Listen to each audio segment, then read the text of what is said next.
Welcome. Bongo Ideas has been the topic of discussion for Ghanaians now.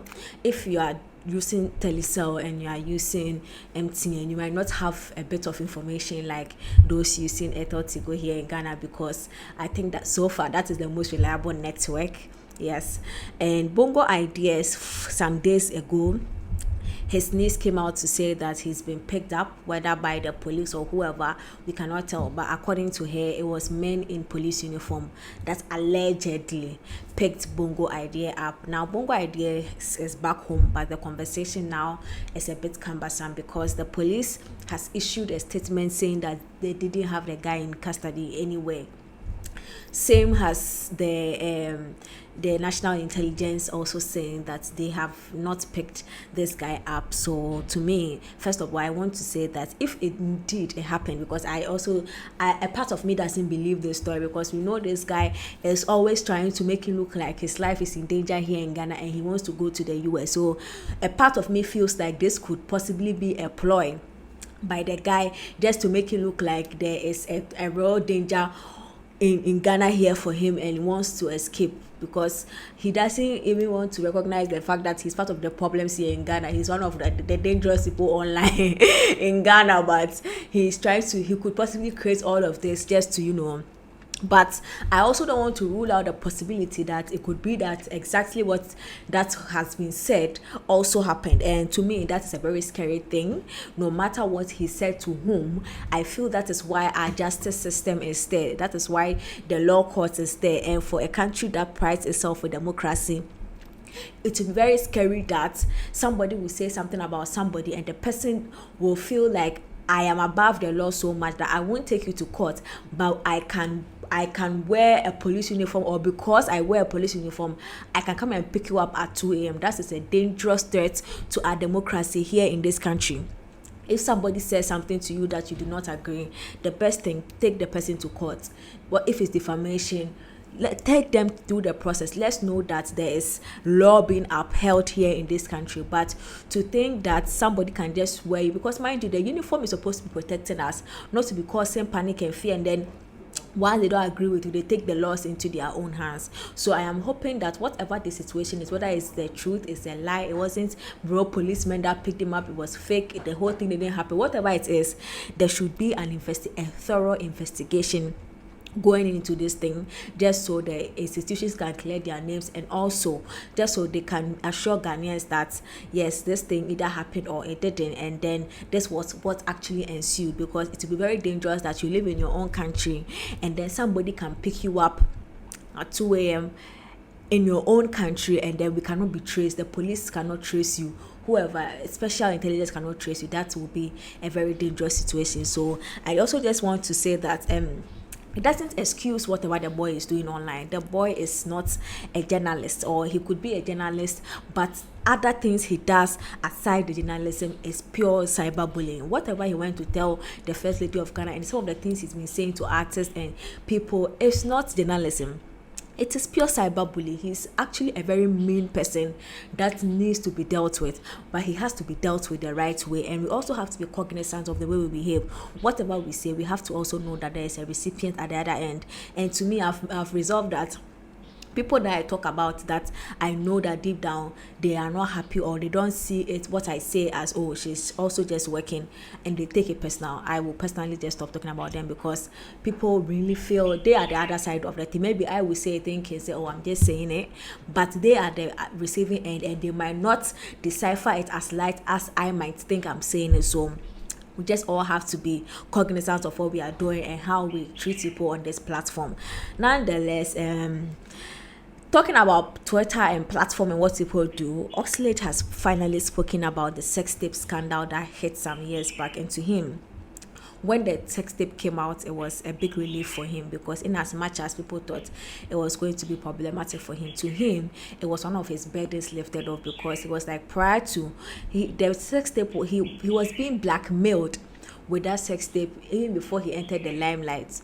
So to him, when it came out, he felt like, well, everything has fallen, and now we will see it don't cast, we will see where everything will last. And to me, it didn't dent on his brand in any way, because it was right after that he had one of the biggest hits in the continent. Kulo sawa girl, I want to make you. And to me, I feel like whenever there are lots of people that are going through this thing coded, I don't say I believe him. This could be a very clever way to a clever PR to make it look like, oh yeah, it was something I did, I regret, but I was being blackmailed. So instead of making it look like, oh, this was somebody that did something, you know, questionable, he's making it look like, oh, it could also make it look like it's just, you know, making us feel sympathize with him, which of course that is his job as a brand. He won't say anything that will put his brand in a bad light, no matter the overwhelming evidence. Nonetheless, I think what he's saying is also true, we can also learn from it, because mind you, a lot of people are going to situations like this coded. Some of them have been blackmailed so much that they have spent all their money paying blackmailers. Please, if you are going to it, if they can just let them release it, I think you'll be safer, and then you'll be happier and you feel better if it is out than somebody blackmailing you. Also, the cybercrime units in your countries, they work. If you're Ghanaian and you are listening to me, please know that the cybercrime units in Ghana, in as much as we saw that the police are not effective, they really, really work. So please, report if somebody is blackmailing you. If your husband and your side chick is using your sex tape to blackmail you, please go to the cybercrime unit. They will protect you. If you're a young girl and somebody has slept with you and they are using your video to go to the cybercrime unit. They can really, really help. Trust me with that. It doesn't mean I've had that issue, but they really, really can help. Now, Rudy of P Square fame is saying that the ladies that want to level up, you cannot level up by just putting on wigs on your head. Level up by having some brains as well. Charlie, this one, yeah.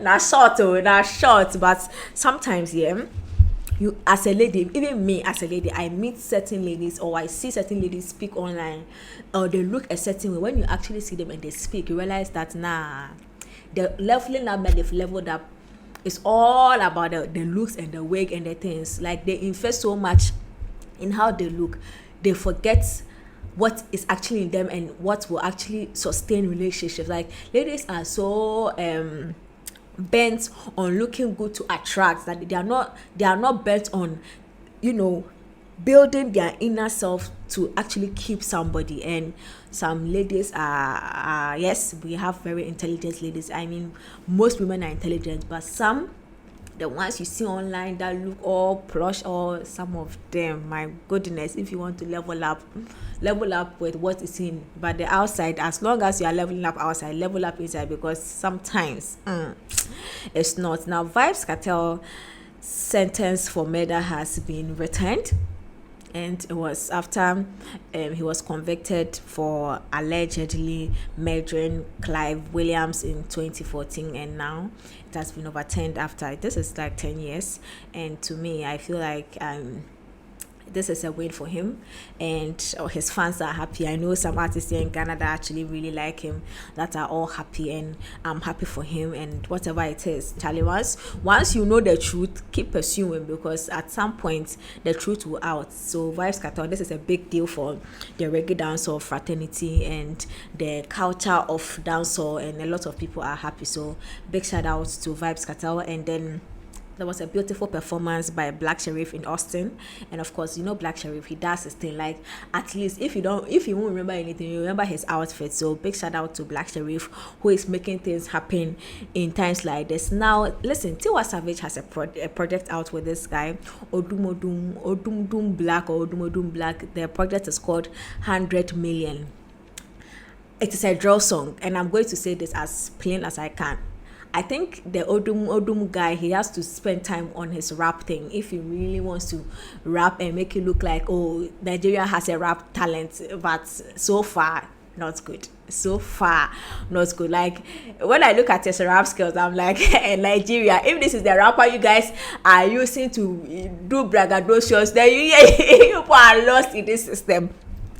as a rapper, he's not there yet. I feel like he's that cool boy, or he's almost like that rich man's son that we all know he's not talented, but we are going to say he's talented because he's a rich man's son and we want him to like us. That's how it feels, because the way the industry is clamoring over that guy, and I listen to his songs and his rap, even in that Woto season, like the one that Black Sherif tear them down into pieces. The one that Black Sherif's verse blew like this. That guy's verse is still not memorable. The song is for him, but his verse is still not memorable. And Tiwa Savete went to underscore what I'm thinking. He, as a rapper, he has to really try and hone in on the skills. I think he has honed in on the swag, but I can't skills no, because listen, I keep saying that when it comes to music, no matter what you do aside to the music, the only thing that will use to be charged, or that will use to determine if you are a worthwhile artist, is the music. So yes, the swag, the money, whatever it is, he is doing well. The links and all, he is doing well. But at the end of the day, when I pick the song, or when I discover the song and I'm listening to it in my room and I don't know who you are, no, it's not. They really should come back again with that guy and his rap skills. Now, Kai has left Africa. So for people like me who were living the telecell world, we just broke out. So I'm sure you all know he has left Africa because of the network issues, and he has dropped a very emotional video where he's saying that he thinks that everybody should experience Africa, and that's a prejudice or idea they had, that the lion, zebra and everywhere. It's not like that. It's a very beautiful place, it's fun, and he bleeds Ghana, he bleeds Nigeria, and it was a very emotional thing. I think that was the most composed, and I don't know if I don't want to say sober, because he has not been drinking, but he looks more calm, speaking directly. Normally he's really very hyper, but I could feel the emotions running through him. And speaking of, I think I want to let you know that Ede Japan has dropped a new project called Edim Crow, which is one name. It is one of the most beautiful gospel songs that I think you will hear in 2024. So go on YouTube. The video has been dropped. A lyrics video has been dropped at Japan. Go on there. Go and stream the project. Enjoy it. It's a very beautiful project that is out now, and I'm really enjoying and loving it. So add it to your playlist, and please, let's stream and support Ghana music, because that's the only way we can also beat our chest and say our music is traveling to the rest of the world. Now, I also went to Gobe Festival by TV3, and then I saw this guy that said that he is actually a big fan of mine and he's a subscriber, and I've posted his stuff there. He sells Zomi. It's called Tasty Zomi, so you can see. So whenever, if you need some, I've put it there. Just you can go online and search for Tasty Zomi, and let's support a business. You guys support me, so this is my way of also supporting you guys and saying thank you for being there for me, and subscribing, and also giving me a platform to also speak. And now moving on, Tiwa Savage and Tokema, they are in, I don't know if they're in a club or a party or a concert, and they are spraying simi with cash. And I'm saying that yes, when we talk about what men can do, women can, this is where I like for it to go. I don't like to see the struggles of men and the women trying to replicate the struggles of men, and then we are saying what man can do, woman can do. Please, no. I like the rich nigga level of it. I like the flex, the swag, the money spreading, money using stack of money to slap another woman. Yes, that is, you see. That is where I like. Charlie, when I saw the video, I was very happy that yes, I'm like yes, Lord, I tap into that kind of blessing. I want to be able to slap my friends with money on their birthday. Use money to, yes, amen. I receive it. If you don't say amen, now what for you? Now, Wizkid has announced an album. Wizkid fans, let's talk. Wizkid has announced an album. His I don't know if the name is Morayo or Mariah. I don't know, because the typing I saw, the fonts, I am not able to decipher those italics, and those that have put it out are saying it's Morayo. Wizkid fan, I know you know. Put it in the comment section. And Wizkid has been going back and forth about Afrobeat, what he does not be in Afrobeat, and the fact that it looks like every sound in Africa has been boxed into Afrobeat just for identity, but it doesn't make sense to say that every song from or any artist that is in Africa does Afrobeat. It's just like saying that every musician in the US is a rap artist because rap came from that side. It doesn't make sense. when you go to America, there's rap, there's R&B, there's whatever, there's jazz and all of that. Same way, he as an artist, he doesn't want to be limited to the Afrobeat thing. He wants people to be open-minded. So if you think you are going to limit his sound to Afrobeat, then please, he is cautioning you, don't go and download the album. Don't do that, because you will be very unhappy and very disappointed. Don't go and do that. But also the conversation about Afrobeat sound and what the Afrobeats represent on the continent, I think to me it really limits the African sound, because there's so many sounds in Africa that it is a very, very detrimental thing to say every sound that comes from Africa is Afrobeat, or it's Afrobeat. That's a very dangerous thing. So yeah, I think Wizkid is still educating people, and he's doing it the hard way, because it looks like Ghanaians, it is only the hard way that Africans too, some of us will learn. So these are some of the big stories that are going on.